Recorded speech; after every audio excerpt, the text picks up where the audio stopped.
Thank you so much to all of the patrons of the Nerdy Narrative. Join to help support the channel and help pick out the books that I review. Link in the description below. What up, nerds? Welcome back to the channel.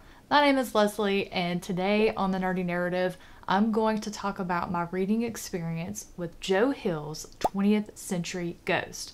This was my patron pick for the month of September. My patron is Andrew's Wizardly Reads. I am going to link Andrew's review for this very same collection because he had a much different experience with it than I did, and it would be a great way to get a rounded opinion of this book if you're thinking about picking it up for the spooky season. Previously, the only experience I've had reading Joe Hill is the graphic novels Lock and Key. I also watched the show on Netflix and really enjoyed both. After Andrew selected this book for me to read, I went to look at it on Goodreads because I'd never heard of it. There is literally no description for it other than it's an award-winning collection of short fiction.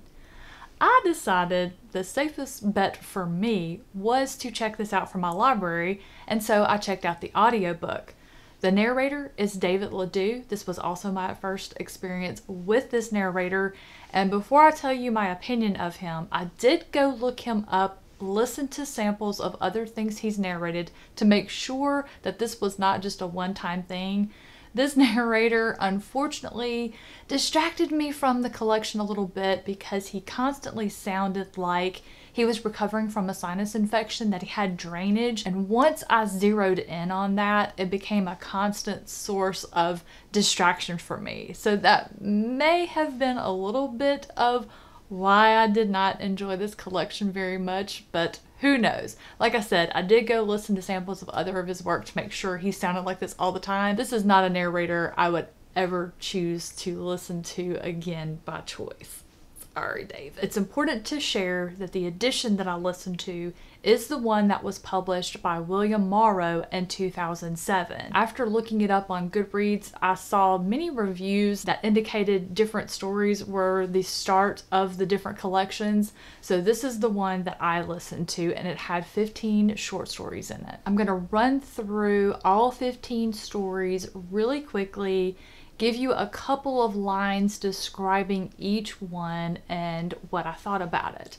The first one in the collection is called Best New Horror. The collection and I got off on the wrong foot because I did not like the first story, which was a sentiment shared by the majority of the people that were in this story. An editor of the magazine Best New Horror is collecting stories for that particular year edition, and a colleague sent him a short story to read, and he really loved it and wanted to put it in the magazine, even though it had not been very well received by many of the people who read it initially. This is a premise I normally would have looked at and said, this is going to be right up my alley. Unfortunately, it missed the mark with me, and the majority of the stories in this collection that did miss the mark are some of the same things I didn't like about his father's writing, Stephen King, who, despite all that, is still one of my favorite authors. That just goes to show, just because you don't like one thing by an author doesn't mean you're not going to like the rest of their work.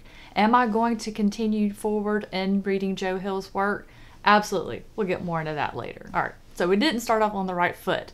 The second story in the collection, however, is one of my favorites. This short story is where we get the title of the collection, 20th Century Ghost. It's about the Rosebud Theater and how it is rumored to be haunted by the ghost of a young woman named Imogene. And this story is about how a young teen named Alex, who snuck into the Rosebud Theater to watch a movie, met Imogene and how it changed the course of his life forever. This was one of those stories that it's a ghost story, but it had the most beautiful ending. The third story is called Pop Art.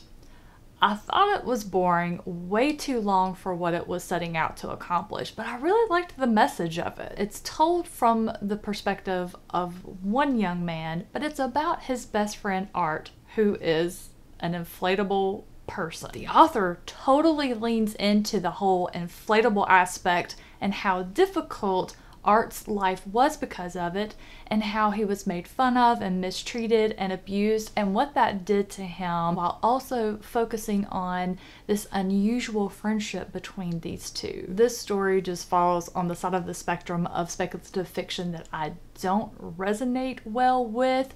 If it had been shorter, I think I would have liked it a little bit more, but it just kind of went on and on and on. And then the ending, yeah, that's just, like I said, not the type of speculative fiction I like too much. Now, the next story, I wouldn't say I loved it, but it was humorous, it was interesting, and I did enjoy reading it. It's called You Will Hear the Locusts Sing, and in my opinion, this is Joe Hill's version of You Are What You Eat, and that's all I'm gonna say about it. The next story is called Abraham's Boys. It was a really neat spin on the lore of Van Helsing. The reason why I enjoyed this one so much is that no vampires were harmed in the writing of this story. That's more focused on the family of the Van Helsings in the story. I really enjoyed this one. The next batch of stories were about baseball. Because I don't know much about baseball, don't care about baseball, I was probably missing any analogy that the author was making between the game and what's going on in the story. But the first story that I encountered with the baseball theme was called Better Than Home. It featured a young man whose father was the manager of a Major League Baseball team, and it sounded like he had a bit of a temper and it would get the best of him at games. I liked that part. But then the story shifted quickly, describing the man's son.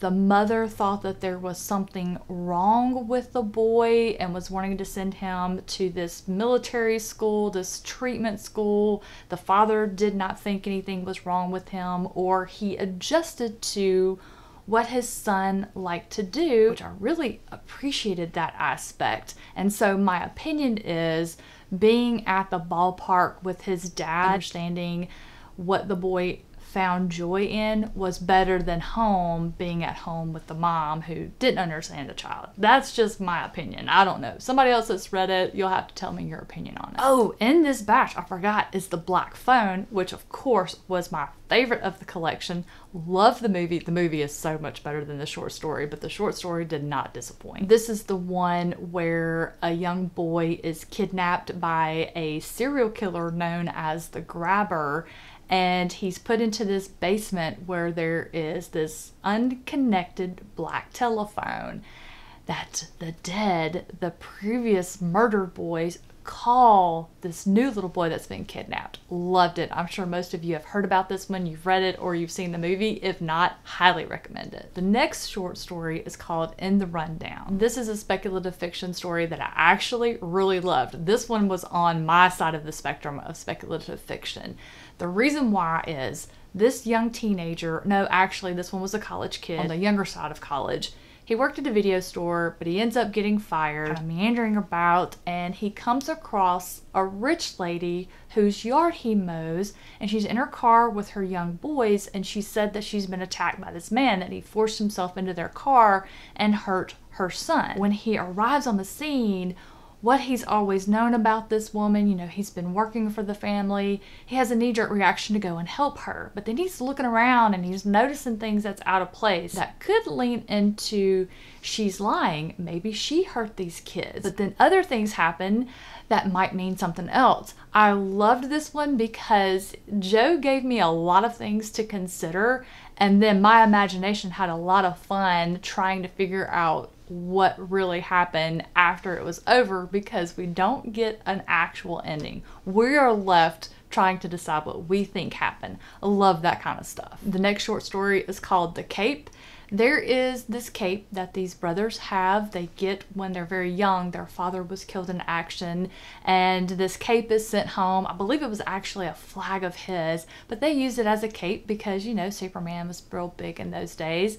And one of the little boys puts it around his neck, climbs up a tree, ends up falling out of the tree, but the cape saved him, and then it just gets really weird from there. An interesting premise, but again, this one took too long and I thought it was boring, and I was really kind of let down with where it left off. So that one was a miss for me. The next short story was my third favorite of the collection, called Last Breath.